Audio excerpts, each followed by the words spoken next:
আমার প্রশ্ন হলো, সনাতন ধর্মেও এটা লেখা আছে, শৈশবে নারীকে রক্ষা করবে পিতামাতা, যৌবনে রক্ষা করবে তার স্বামী, আর বৃদ্ধকালে বড় ছেলে রক্ষা করবে।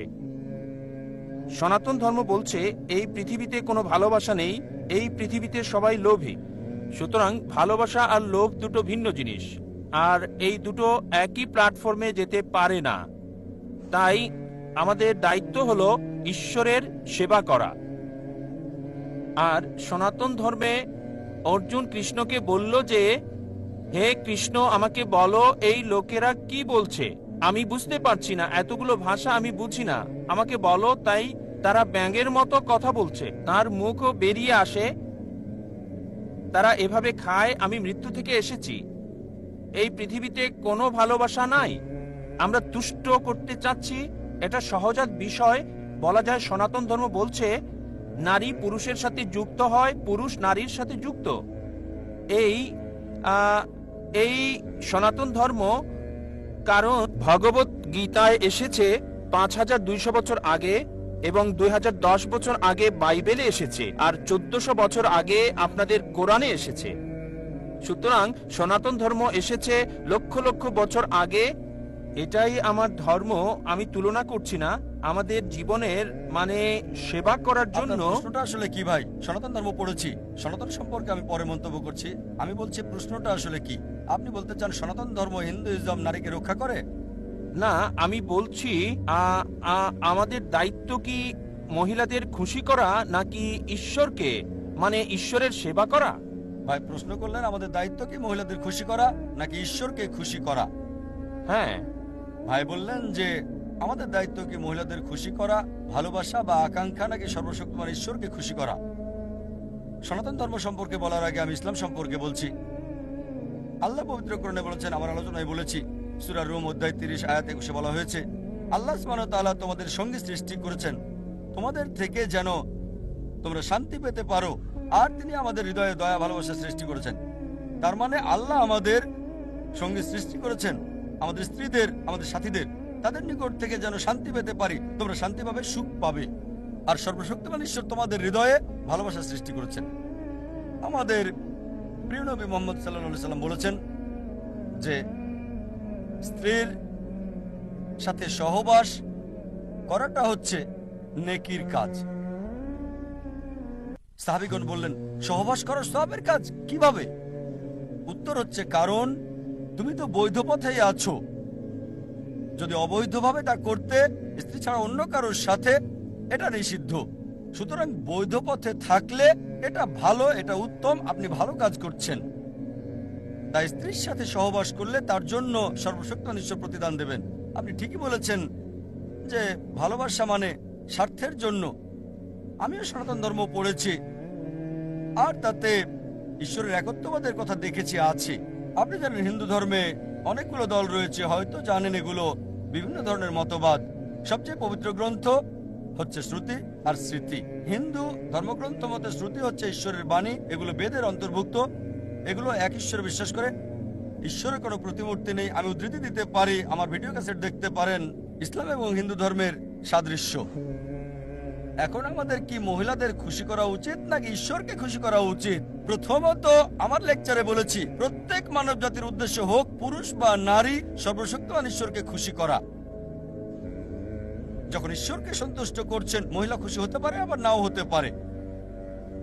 যদি ভালো ধার্মিক মহিলা হয়, সে খুশি হবে যদি আপনি ঈশ্বরকে সন্তুষ্ট করেন। যেমন ধরেন, ঈশ্বর বলছে শুধু স্ত্রীর সাথে সহবাস করবে। ধার্মিক মহিলা যে মহসিনা, সে খুশি হবে, কিন্তু অসৎ মহিলা সে খুশি হবে না। বলবে, কেন ঈশ্বরকে মানছো, আমাকে মানো। সে হয়তো খোদাতে শয়তান হতে পারে, সে হয়তো অনিষ্টের কারণ হতে পারে। আপনি কৃষ্ণ সম্পর্কে বললেন যে কৃষ্ণ অর্জুনকে উপদেশ দিচ্ছে।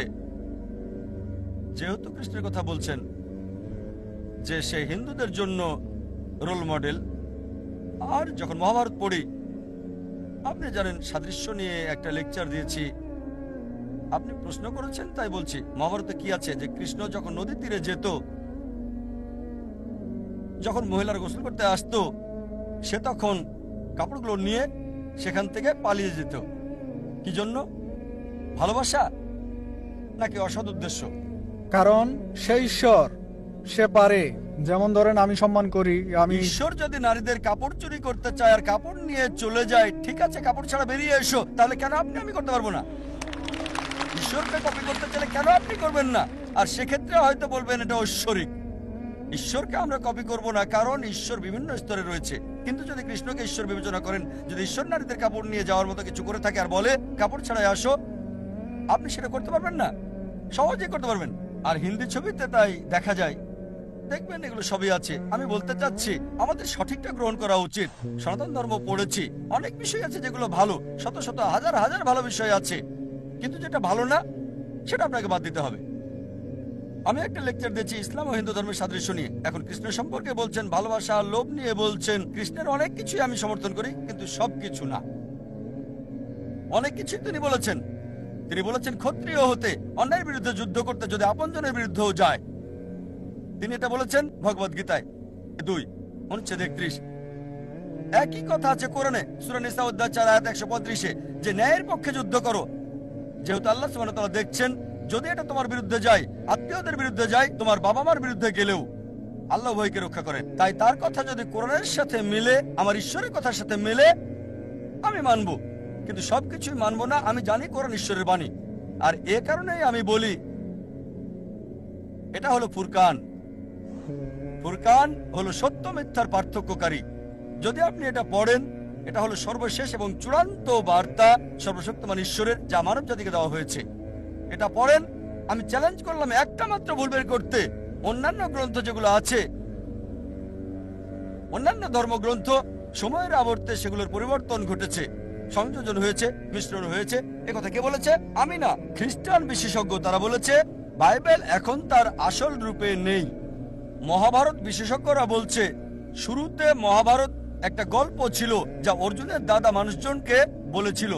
পরবর্তীতে হলো 8,000 শ্লোকাস থেকে 24,000 শ্লোকাস। এখন দেখবেন 1 লাখেরও বেশি শ্লোকাস সংস্করণ আর সংযোজন। আমি মানতে পারি না যে ঈশ্বর তা করেছেন। ঈশ্বরের কথা বাদ দেন, ঈশ্বরের বার্তাবাহক এমনটা করবেন না। আমি যা বলবো এটা হয়তো একটা সংযোজন।